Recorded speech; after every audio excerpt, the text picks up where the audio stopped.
Tada! Oke, sekarang kita akan membahas topik kita yang berikutnya, tapi masih terkait dengan sales identity. Oke, sebelum kita lanjut, coba kalian sempatkan diri untuk klik subscribe ya di channel ini ya, dan kemudian saya akan masuk ke topik kita yang berikutnya. Masih tentang sales identity, kita kali ini akan membahas bagaimana seorang sales itu dikenal di mata kliennya. Oke. Sebelum kita merasa bahwa kita dikenal bagaimana sama klien, ya, yang pasti kita harus tahu dulu bagaimana kita mengenali diri kita. Ya, kenapa itu penting? Yes, of course ya, karena kita harus punya satu positioning tertentu di mata klien. Kita harus punya personal branding, ya kan? Nah, jadi kalau kita mau punya personal branding, ya, sebelum kita men-set bagaimana kita harus dikenal sama klien, pastikan kita tahu dulu seperti apa diri kita. Kita punya kekuatan, kelemahannya apa. Ya, oke. Nah, ini penting buat kita temukan.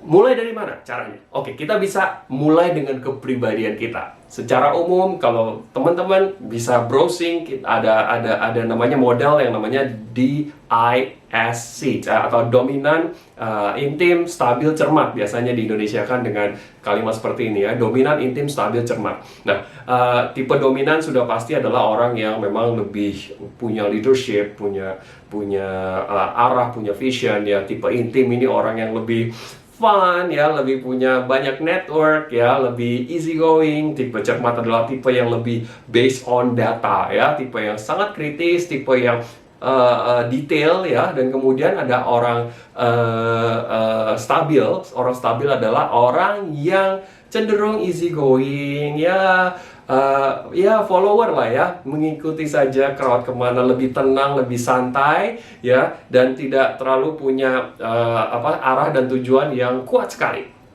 Nah, tapi orang-orang stabil ini basically memang tipe pendamai. Disitulah kekuatannya dia. Nah, oke, itu salah satu contoh mengenai tipe kepribadian. Tetapi kita juga selain harus tahu tipe kepribadian kita juga harus tahu kemudian kita punya keunggulan apa. Apa yang membedakan dirimu dengan sales yang lain? Misalnya apa? Contoh, satu, oh ternyata saya lebih punya market knowledge dibandingkan sales-sales yang lain. Oh ternyata saya tipikalnya yang lebih responsif, ya. Karena nggak semua sales juga bisa sangat responsif ya, berbeda-beda karakter. Ya, ada tipikalnya tipe yang sangat friendly, mudah sekali berbicara dan lain sebagainya. Dengan misalnya contoh berbicara sama orang yang nggak dikenal. Karena nggak semua orang punya skill itu ya. Nah, ada tipe sales yang seperti apa? Ya, bagaimana kita dikenal di mata orang? Kita harus tahu, kenali diri kita.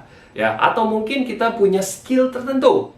Ya, kita punya skill tertentu. Oke, saya punya skill public speaking. Oke, saya punya skill bikin vlog misalnya. Oh, saya punya skill apa yang lain.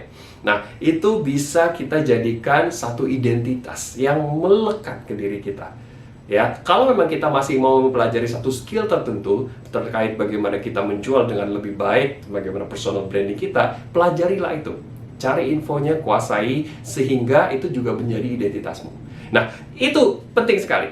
Ya, jadi ketika kita sudah merumuskan, oh saya tipe kepribadiannya seperti ini, oh ternyata saya punya positioning seperti ini sebagai seorang sales, kekuatan saya sebagai seorang sales itu apa, oh ternyata saya punya skill tertentu yang unik ya, yang membedakan saya dengan yang lain, atau mungkin bisa skill ini terkait background kita sebelumnya, background edukasi mungkin, atau background pekerjaan kita yang sebelumnya, sehingga menjadi kekuatan buat keunggulan buat kita hari ini. Nah, ini kita kumpulkan, coba kita tulis, kita buat statement, oh ternyata saya punya positioning, saya seorang sales yang bla bla bla bla bla bla. Nah, kalau kita sudah punya statement seperti itu, ini akan menolong kita untuk bisa kemudian terus ya maju lagi. Kita bisa semakin kuat memposisikan diri kita di mata customer. Kenapa? Karena orang hanya akan mengingat hal-hal yang benar-benar unik saja, ya. Tidak ada banyak kafling di kepala klien-klien kita, ya. Bagaimana dia harus mengingat bahwa semua orang itu keunikannya seperti apa. Dia hanya akan ingat yang benar-benar unik. Jadi kalau dia ingat Anda, pastikan dia mengingat hal yang positif dan sangat unik tentang Anda. Jangan sampai ketika dia melihat Anda dan dia hanya menganggap Anda satu dari jutaan sales yang lain dan tidak punya kekuatan dan pembeda yang lain. Tentu kita tidak ingin hal seperti itu terjadi ya. So, pastikan ketika kita punya positioning dan positioning itu tersampaikan, terkomunikasikan dengan baik ke klien kita, maka kita pasti akan mendapat kesempatan untuk bisa menjual lebih baik lagi. Oke, ya. Selamat mencoba ya tadi apa yang kita sudah bahas. Buat satu definisi tentang dirimu ya. Kalau memang kalian harus belajar sesuatu untuk bisa membuat positioning terhadap skill tertentu yang menjadi kekuatan kita, belajarlah, lengkapi dirimu ya, lengkapi dirimu sehingga kita bisa menjadi lebih kuat dalam personal branding kita. Itulah memperkuat juga pada akhirnya sales identity kita. Oke, semoga menjadi inspirasi. See you.